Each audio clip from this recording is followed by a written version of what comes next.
Nous avons eu un entretien avec le ministère du Commerce où nous avons parlé de l'importance de la politique des lois qui régit la concurrence entre les opérateurs économiques.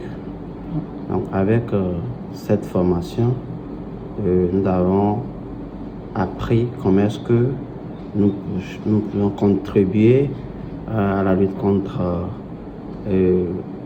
la concurrence déloyale et la contrebande.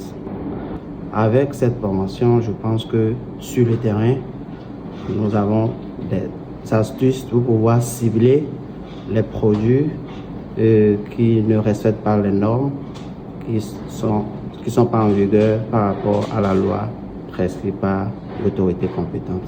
À la manière dont nous allons procéder sur le terrain, il va falloir dans un premier temps qu'en tant que contrôleur, on puisse maîtriser la question du marquage des produits, faire comprendre aux opérateurs économiques quels sont les enjeux, les avantages.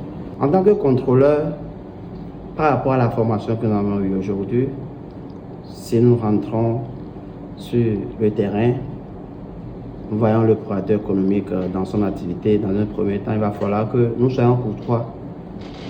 De manière très simple, être courtois avec la personne, être humble, lui faire comprendre l'objectif de notre arrivée dans son local, pour qu'il puisse savoir d'abord qui nous sommes et le bien fondé de notre visite dans son local.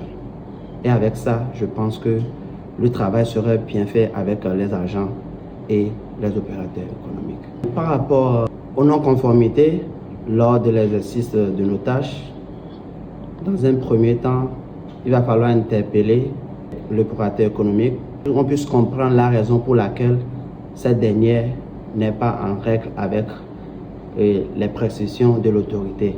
Et ensuite, s'il faut l'accompagner à être en règle, nous avons des dispositions et nous les conseillons pour qu'à la prochaine fois, il puisse être à jour et on viendra vérifier si ce que nous avons donné comme prescription a été respecté par l'opérateur économique. Au cas où il y a une faute grave, nous devons remonter l'information à nos supérieurs pour qu'ils puissent faire ce qui est de droit. Merci.